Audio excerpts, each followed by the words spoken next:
Royce. Daniel Mullen! Wonderful! Fantastic from Royce. Jude Bellingham, that's excellent. Jude Bellingham, this is absolutely brilliant. Jude Bellingham! Absolutely magnificent. Reina, brilliant from the American. Just like that. Best of clearances. Oh, what a volley! Max Hummels! Grant in for Haaland! Like he's never been away! The man in front of goal who is simply deadly. Hey, welcome back to the BVB podcast. My name's Jake, and we are officially international. We've had some international guests before, but I feel like this takes us to a whole new level. I feel so much more legitimized, even though I'm just here in my home studio recording. Carver is in Dortmund right now, and I'm like, I've said it before, I'm just like, I'm all giddy. It's like I'm there. I'm not. It's way different that I'm not there, but you're there, and that makes me happy. So how's it going, man? I'm in the middle between completely and utterly exhausted, but also at the same time incredibly excited for the game tomorrow. So I guess fine. So yeah, you are going to the game. We mentioned that before. You were able to secure your ticket, so you're going to the game against Werder Bremen, which we are going to preview. Of course, we got to recap Freiburg. Sorry again, a little bit of a delay with this episode because with Carver traveling and everything, had a little the time difference threw us off a little bit, but it's all good. And I know Carver has some traveling stories, so we'll get into that. So we're going to recap Freiburg. Of course, we'll preview Werder Bremen, which Carver is going to. Got some kind of signing, not news, but there's some funny stuff going around, some signing situations, and I feel like there might have been some other stuff. But Carver, I know you text me about just getting into Dortmund, and traveling has been crazy. So you said you had news, so I need to know what's going on. Yeah, so let me start by saying the traveling here has been extremely eventful, I guess. So we were in France. My girlfriend had a family wedding that we were attending, and we're leaving from Paris to come to Germany. And right before our train takes off, I don't really know anything about train terminology, but I guess we'll call it like a transformer kind of thing. On top of the train next to us exploded. And like all of our train, like, oh, Jesus. And then it popped again. And then, which made our conductor was like, all right, well, we're going to stay here for a bit. No one leave until we figure this out. And we sat there for probably like 45 minutes before we started moving again. And the whole time I'm thinking, well, once we get into Germany, we have another connecting train to get to Dortmund. And now the window is like maybe 10 minutes at most. Oh my God. And so the whole time I'm sitting there from France to Germany, just like having my legs shaking, going like, are we going to be able to make this train? And we finally get into Cologne to get to that connecting train, and we find out that the train has moved over to a different rail because it's been delayed, I guess, for a few minutes. And I don't know what happened to the other train, but that's been moved. So we have to sprint to this other side, and that's just a whole ordeal. But we actually make it on that train, and we get to Dortmund. I just got in the hotel maybe 15 minutes ago. And my girlfriend and I are checking into the hotel, and I shit you not, Jake, the Werder Bremen bus pulls up at the front door. Are you serious? I'm not. And she looks at me, and I look at her, and we both just do like 3 different takes, and we're like, no, there's no way. Like, what a coincidence. And sure enough, their players just start rolling out. Not all of them. There were definitely a few that were missing. I don't know if they were on like a different bus or something like that. Like Pavlenka, I didn't see. A few other different players, like Marvin Duch, if I'm saying that correctly, the older Dortmund player that some news has been coming out recently about, his return to the Westfalenstadion. But I mean, players like Nicholas Stark was coming out, Oliver Burke, which he's been like a meme the past few months, which I have no idea who his agent is, but he continues to get contracts in Europe left and right for no apparent reason. I've never seen him perform in a level that's even remotely entertaining, but they're all just walking off the bus. And I don't know, I guess I was just so shocked that I didn't take any photos or anything. I was just checking in and just watching them check in. But my girlfriend got a few different photos, so I'll be posting those. And then when Oliver Burke was walking right by me, I was like, Oliver, quick selfie. And I guess he didn't hear me. He just kept walking. So I was like, okay, cool. Oh, man. But he was right behind me. Nicholas Stark was right behind me. It was crazy. I could not believe the odds. I mean, I guess it's not too insane considering this is the hotel that a lot of people come to for, I guess, tourists for the game and stuff. But just the timing and everything, insane. That's nuts. And now it's completely on Carver to sabotage them. So he's got to cause a ruckus tonight. Which we'll get into the preview. Not that we might not need any. No, I just went out and bought some fireworks. Let me make sure to light them off in the hallway. It'd be like, these Dortmund fans outside our hotel are nuts. It's like, it's just Carver from inside the hotel. Yeah. So I was completely exhausted. I was so tired, and I was fed up, and I was excited to do the episode, but I was just like, I just want to get over with and then get some dinner and just relax for the night. But that gave me a second win, as you could call it. Yeah. Well, I mean, I'm glad that you, thank you, and big thanks to your girlfriend for allowing you to take a little break from your vacation to record an episode. I appreciate it, and all the listeners appreciate it too. So. Yeah, and I also wanted to apologize again for, you and also the listeners for the delays. We get into France, and the last destination that we're in France is Brière. It's an extremely tiny town south of Paris, and we're in this cottage. And from the first day when we check in, the Wi-Fi just wasn't working at all. And 2 or 3 days go by, and the Wi-Fi is still not working. So I didn't really have any opportunity to record. I think there was a 12-hour window where I was able to steal the Wi-Fi of an Airbnb right down the street, but it was really, really poor connection. And I also just kind of blanked out after a few hours. So I just didn't see a way to really get a decent opportunity to record. It's all good. I think it worked out with, Yellow Wall did an episode this week, and then we've been getting the Stefan's updates with the BB update every day, which is funny because last week when Stefan was with us, they didn't record an episode, and he's like, "Hey, you can get your Dortmund fix from us." So it was cool to get a shout out from them, and it was awesome having Stefan last week. But yeah, it's great to. Eventually a better late than never. I'm glad we can get into an episode. So yeah, I'll have a lot more content that I'm sure I'll be spamming our Twitter at tomorrow as the game gets closer. But enough about me. Let's get into the recap of the Freiburg game. Some pregame thoughts that I just had kind of running through my head. I mean, an incredibly tough game early on, another one at least at the early on in the season.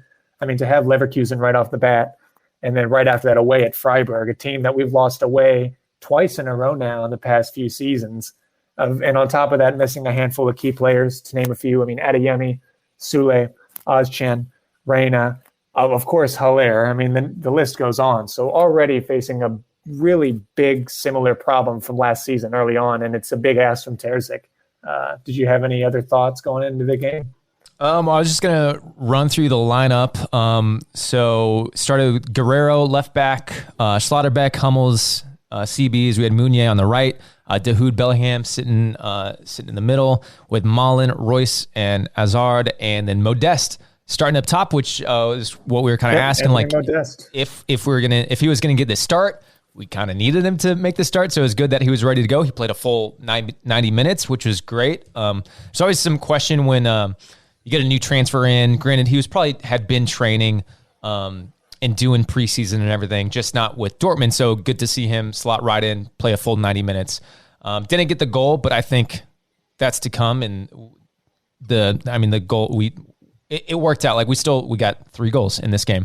We won 3-1. So great to see. And I think his time will come. He had a couple good chances.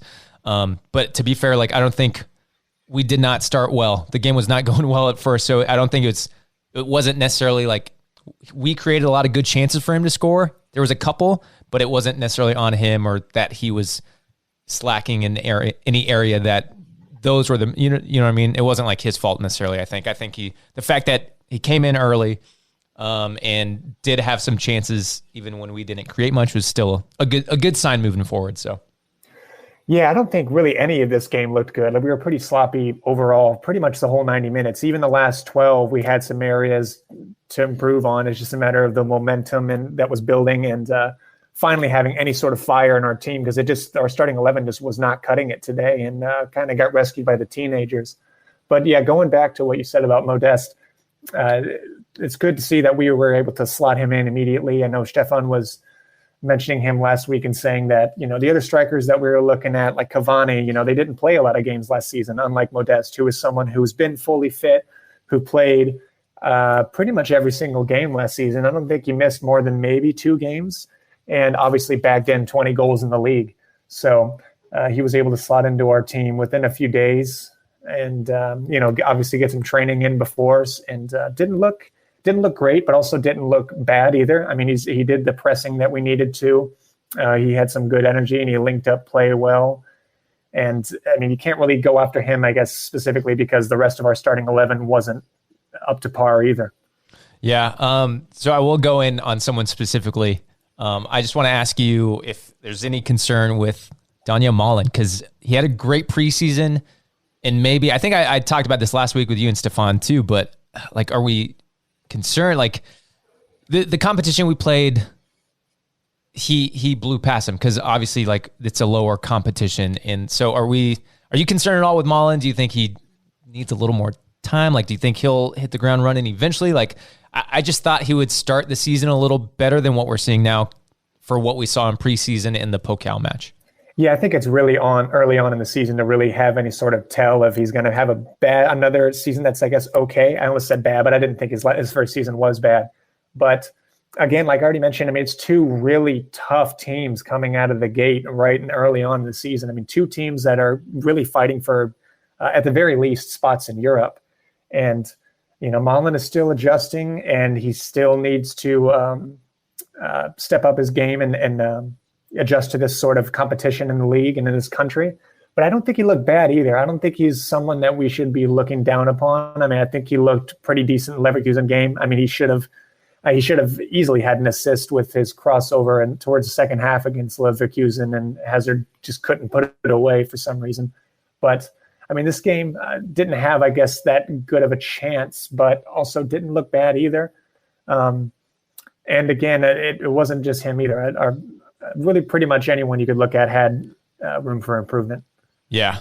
Talking through the first half a little bit, obviously we know what happened in the second half, and we'll get into that in the masterclass subbing.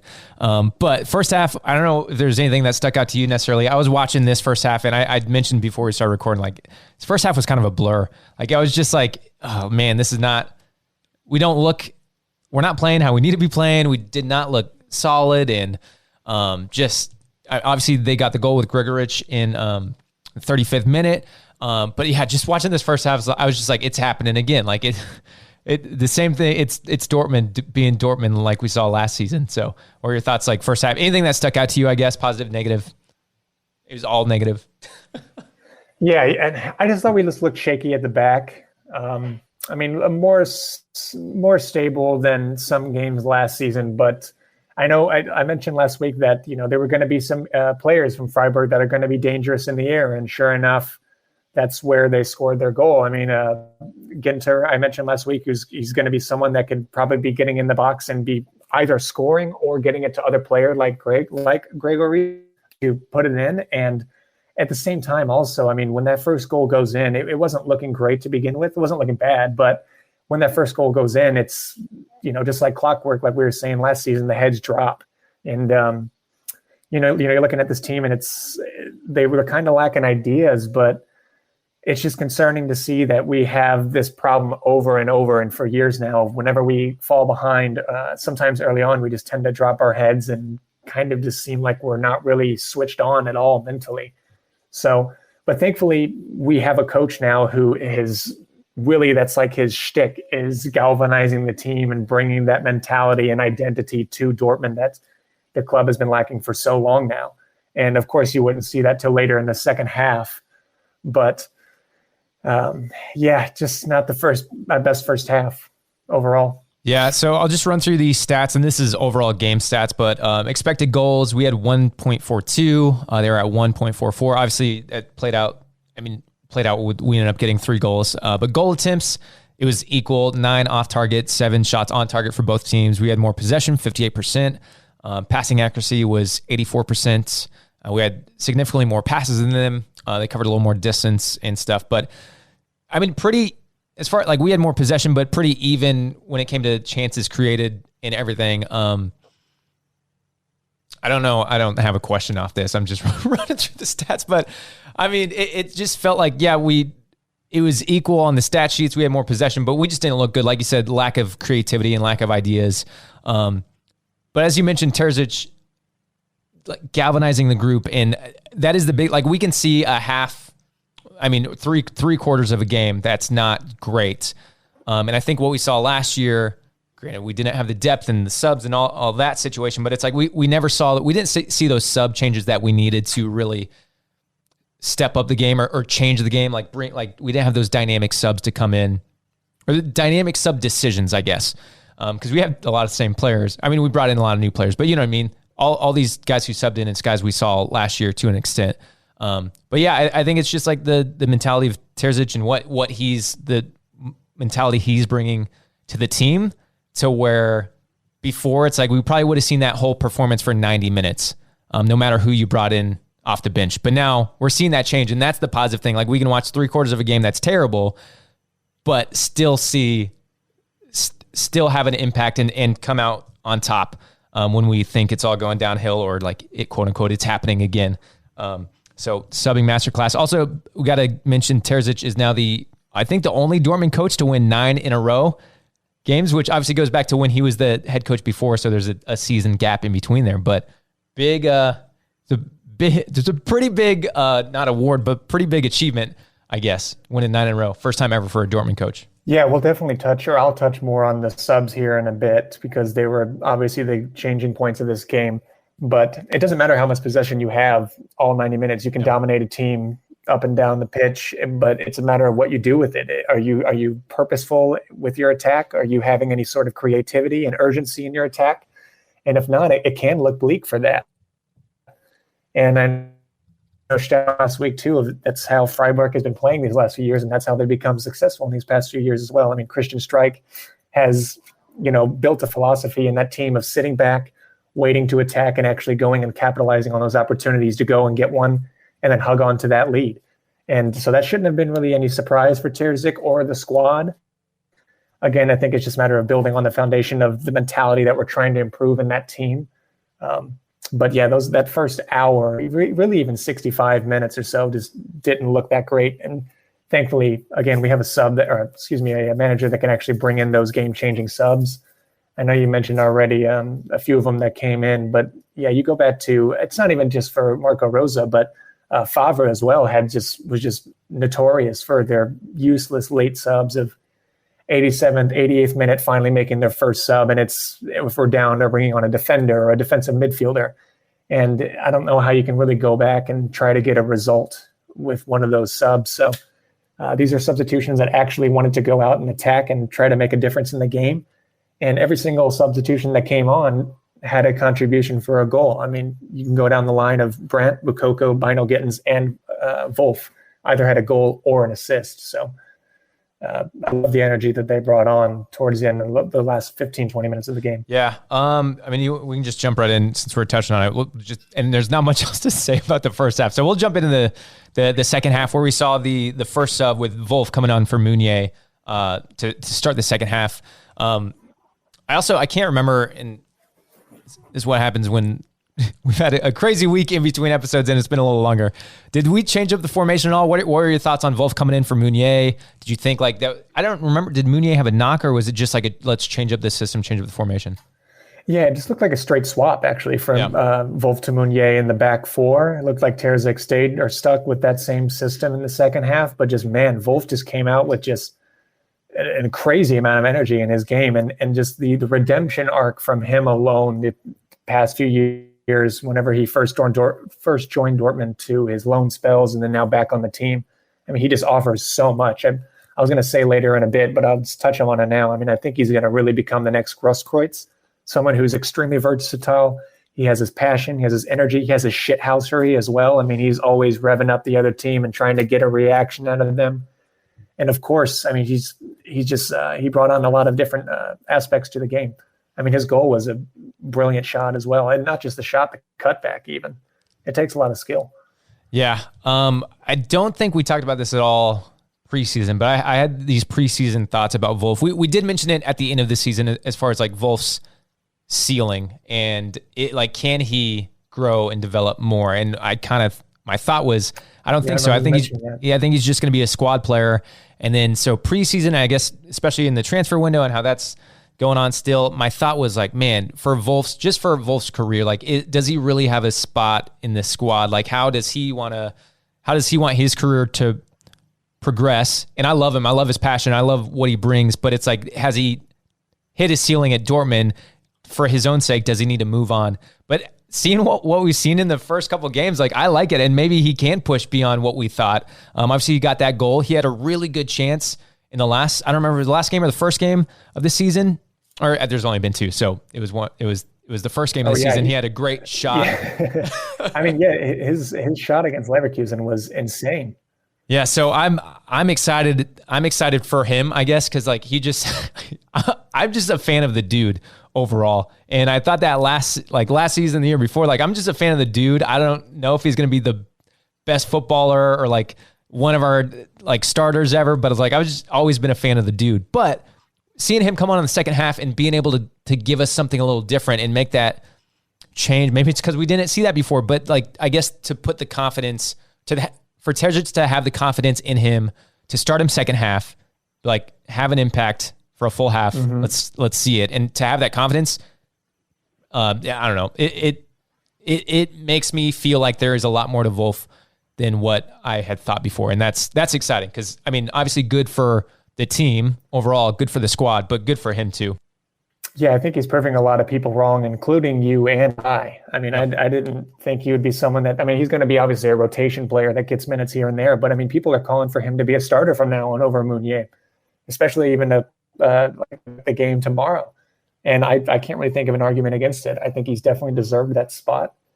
And as much as that I've been praising Meunier's improvement over the last year, and the man's aging and he's got a lot of limits to his game, but Wolf has still got a lot of legs left in him for these next few years and is extremely versatile as well. I mean, Meunier can play pretty much anywhere on the right, but Wolf can play almost anywhere area on the pitch you can think of. So I'd be excited for him to get more minutes and maybe even become a regular starter here. Yeah. I mean, we've definitely seen him play like higher up the pitch as the wing. I think we've seen that more often than not than the wing back or the right back position, but we've seen him do it all.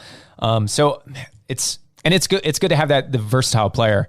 But yeah, it'd be interesting to see if maybe he can take that right back spot. I know there were some links with Meunier going to Man U. I think I don't think that's happening. I think there was a comment by Terzic or Kel, I don't remember who said, "Well, we don't want to sell him." Like they were asking, but we don't want to sell him. But we need that depth, and like we need people fighting for spots. So if Wolf can step up and fight for that spot and maybe claim it a couple, like 1 week or 2 weeks, like great. Like that's just what we need. And again, because I like the dude, like I'm happy for him. And we're big Meunier fans too. But it's good to have that competition. Yeah. And we talked about it before, but it's a good problem to have for a coach to have their players fight for a spot and to actually sit and think about the starting 11 that they're going to put out. And I know you mentioned the depth already, but I think we still do have a fair, solid amount of options at right back, even if we did get rid of Meunier, especially for the money. I mean, United are just notorious for overspending the hell out of players. And I mean, if that price is real, I forget what report came out saying if they were going to actually try to chuck 15 million for Meunier, I'd take that in a heartbeat. I would personally buy him a ticket to Manchester for Meunier to play there, because I mean, with that money, you could obviously reinvest into some areas that are desperately needed. And at the same time, you have players like Moret, who's pretty much fully fit and healthy. He played for the second team the other day. Didn't look the best, but he's still fully fit, and he was creating some chances here and there. And of course, if Chan is still a player that wants to be here as well, he can slot in pretty much anywhere on that back line. Maybe not left back, but still in the center back and right side. So, I mean, I still have 2-3 options after Wolf. So, I guess we'll have to see what Meunier is thinking in the next 2 or so weeks. Do you think they're first team starting options, like straight up, like Wolf or Murray? Like who? I guess if Meunier goes, who's your starting right back? I'd put Wolf personally, and then hopefully Murray can be ready to go for the first team here soon. And if Wolf's form starts to slip a bit, I mean, Murray was impressing a lot of people too before that horrid injury that lasted him over a year. So I think he could slot back in if he's ready to go. I mean, Morey has been here a while now and hasn't played much, but before that injury, he was picking up form and he was starting to catch some eyes. So I think he could try to return to that form as well. I mean, Morey's only like 22, maybe 23 as well. So he's still a young lad that can improve a lot of areas in his game. Yeah, I know I just went off praising Wolf, but I think my hesitation is, since he is that versatile player and we've seen him play everywhere, like, is right back his position? Like, is that his distinct position? Which is that's the only concern. Like, yeah, he did a great job in that second half, and again, I praised him and everything. But that it's just like, is he a right back or is he just a versatile player that we're throwing on right back? Like, is that his specialty? I guess. Yeah, I think it's almost kind of similar to Meunier, since before Dortmund, Meunier was playing more of that wing back right mid at PSG under Tuchel's system. So I think it's just a matter of how Terzic wants to move on or move forward with Wolf. I mean, if he's picturing playing, it looks like Terzic does fancy that back four more than the back three. He's just going to have to continuously work with Wolf on his defensive game, or at the very least, if not, you want to try to have some cover at the back for Wolf, because I mean, if you have two of your double pivots and Bellingham and Dehu going up, you have Guerrero going up and Wolf going up. I mean, you're going to have to be a really defensively sound and organized, extremely well-organized team in order for all those players to be up and attacking at the same time and only having two center halves back. Yeah. I guess there's also people would also argue on the left side that, hey, Guerrero is not a left back. he's a winger. So yeah. And last thing I wanted to touch on for the Freiburg game is player. Obviously, we got to talk about the teenagers, Moukoko and bynoe-gittens. I mean, we got lucky with the first goal. Obviously, it was a complete error from the Freiburg keeper. But I mean, for bynoe-gittens to come on and make that much of an impact with both of our goals. No, actually, excuse me. I think it was the first goal and the third goal that he set those up. But I mean, Kale came out the other day, and a bunch of people from the team has been praising bynoe-gittens. But I mean, Kale has talked about his speed and creativity and said both those qualities have always distinguished Jamie. And with his unpredictability in 1v1 situations, he adds a very special element to our squad, even at his young age. And we don't see this development coming to an end by any means, and we'll give him the time that he needs on the pitch. So it looks like bynoe-gittens is going to continue getting more and more minutes and become a regular, which is only going to help him develop so much better. And that quote from Kale can be showcased by his goal against Freiburg. I mean, he draws defenders towards him and thrives on taking them on those 1v1s and with his tremendous agility and explosiveness. I mean, his qualities are really similar to Jadon. Yeah, it's extremely exciting. He did set up the second goal because he was dribbling in, dished it off to Brandt, who tapped it for Moukoko to fire in. So he just the tiniest little taps. Hey, it counts. That's an assist. But man, he looks so good, and it's not. And to come in, I mean, Freiburg's a hard place to go. Exciting. It's a hard place to go and compete. It's a good team. And so if he can do that against him, like what's stopping him from doing it against everyone else? Like nothing. Like he looks so ready, and it's so exciting to have him as like, let's say Adeyemi is out again, let him start. Or like he is that great option to bring off the bench if that's how you still want to develop him, or like let him start a half. I don't know, but it's exciting. It's not like he's just a two player, an under 23s player coming in to, you know what I mean? He looks like a first team player. He's ready to go, obviously. And I'm still gonna put it out there that his shot was just such a rocket. It's too hot to handle. That's why I went through the keeper's hands. It wasn't a mistake. Yeah, had way too much venom. I agree. And obviously Moukoko too, getting a bag and a goal as well. I mean, so we saw that bynoe-gittens extended his contract to 2025.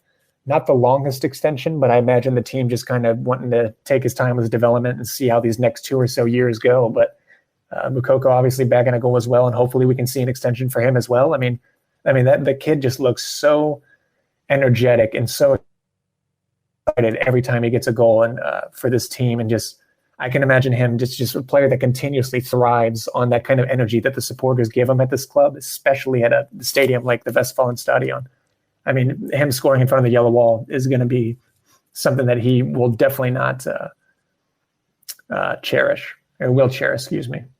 Yeah. I know we talked a lot about it last week with Stefan, and my consensus was send him out on loan. But if he's going to come in and help change the game like that, like then obviously we need him.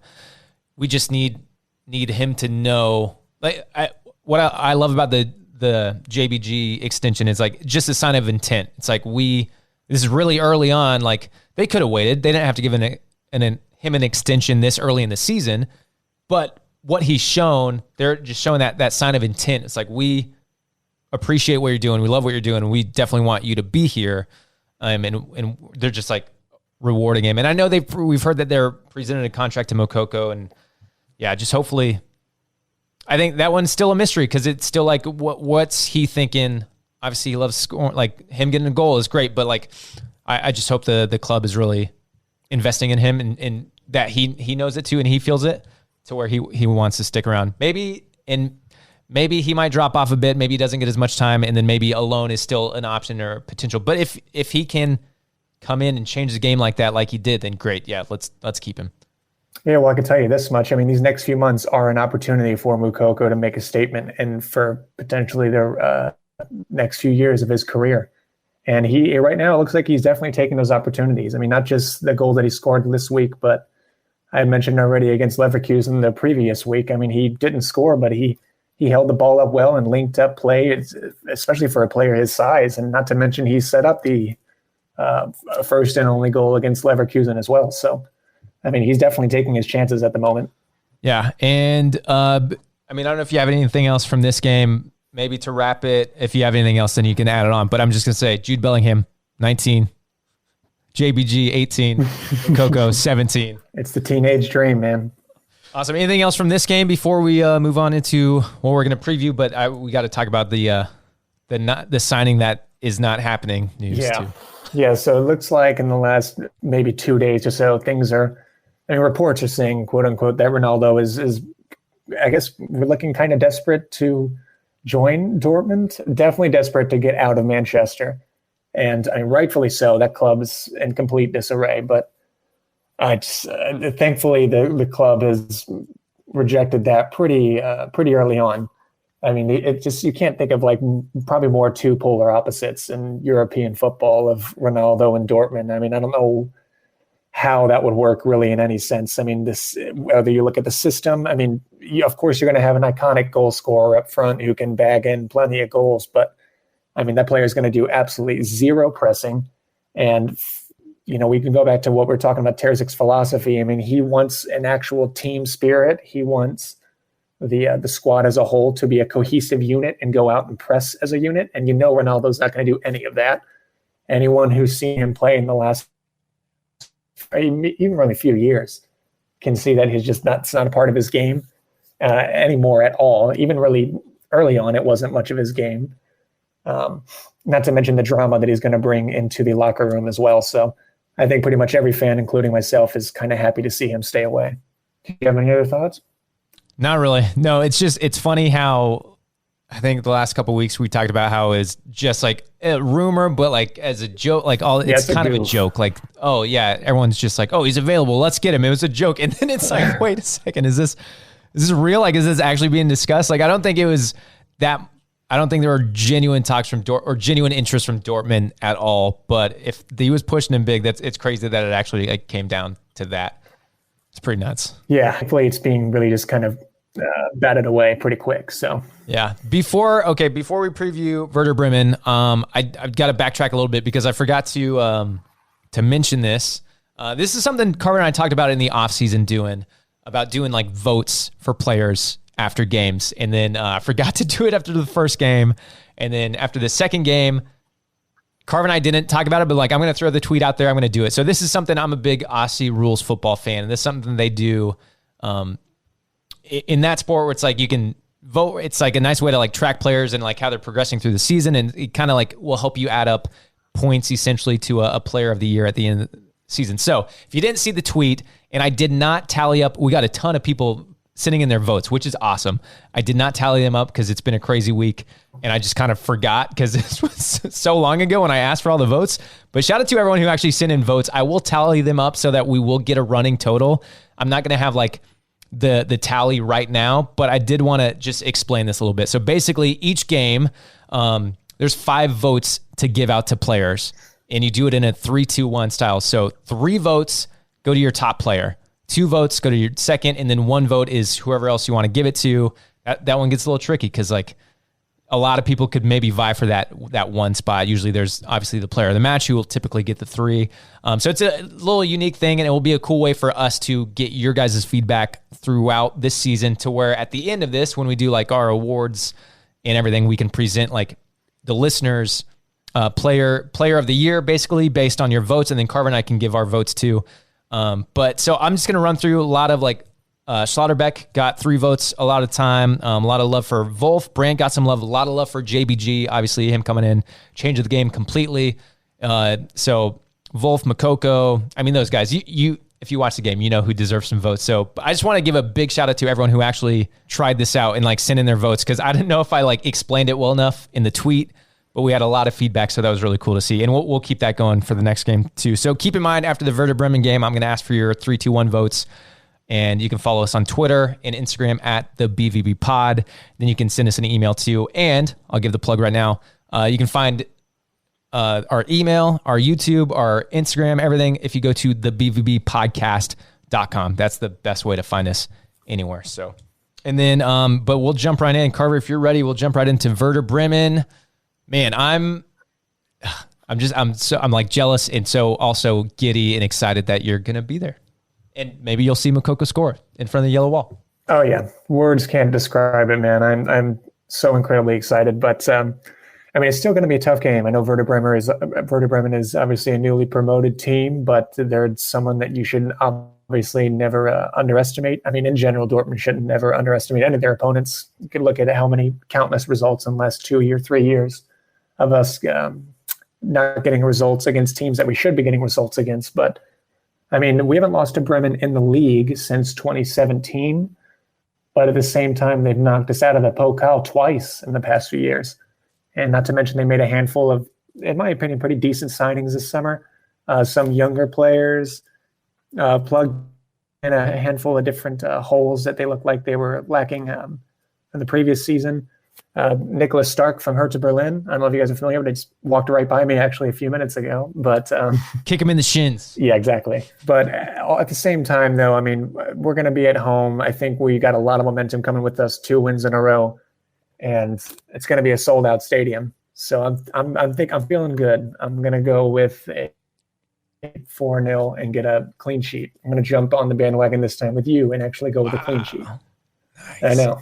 Going bigger than me. My prediction was 3-0. Like I was feeling pretty good with a solid 3-0. If we can bang in 4, I mean, you put JBG in there, anything can happen. So it's going to be a party, man. I'm hoping we can score 4. Lineup predictions. A lot of guys are back in training. It looked like basically the full squad is back in training. I don't know who is ready to play. But did you have any lineup predictions? What do you think we're going to see?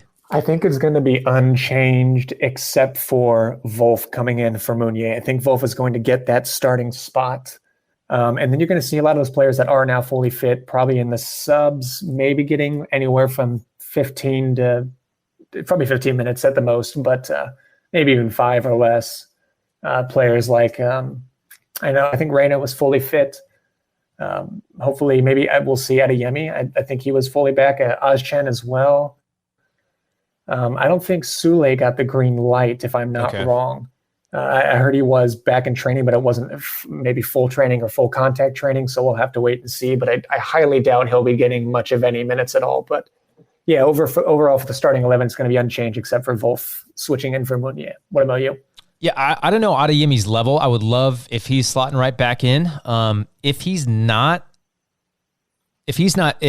not ready to start, I would love to see bynoe-gittens start. Like I think how he played last game, and to give that spark, like why would we start the same lineup that like didn't give us much that last game? I know it's a different team, like different competition, but why not let JBG start like right off start hot? Yeah, I think at the very least Jamie hopefully gets a good amount of minutes in the second half. Yeah, and then I really hope we see Ozcan, because we just haven't seen him yet. He's still the mystery guy. Like I want to see him. I don't think he'll start because he's still. I know he's been injured, so like he's coming off that. So I don't think he'll start, but I really hope he gets some minutes in the next game. Yeah, no, I agree. All right. I mean, you have anything else previewing for this? 3-0, 4-0. You said 4-0. Clean sheet, looking good. Carver's going to be there. So look out for Carver. I'm going to say if you find Carver, if you're going, make sure you say hi. Buy him you don't drink beer. Buy him whatever he wants. Yeah, just a pretzel will do. I'm going to be spending a whole lot of cash on a bunch of different merch, though. I've only been to Dortmund one other time, and I spent an ungodly amount of money on clothes, and I'll probably be doing the same thing tomorrow. Awesome. So, and Carver's going to be posting photos, whether it's in the Werder Bremen players at the hotel or just from the stadium. So we're going to see a lot of that. So make sure you follow us on Twitter and Instagram at the BVBpod. I did want to give a quick shout out too. We got a really cool message on Twitter from Bree at BreeCFC44 said, "Hey, as an American who just started following BVB, I can't tell you how much I appreciate your podcast. You guys provide so much info, which, as you know, more than most is otherwise kind of challenging to find. Keep up the good work." So big shout out to Bree. Very nice words.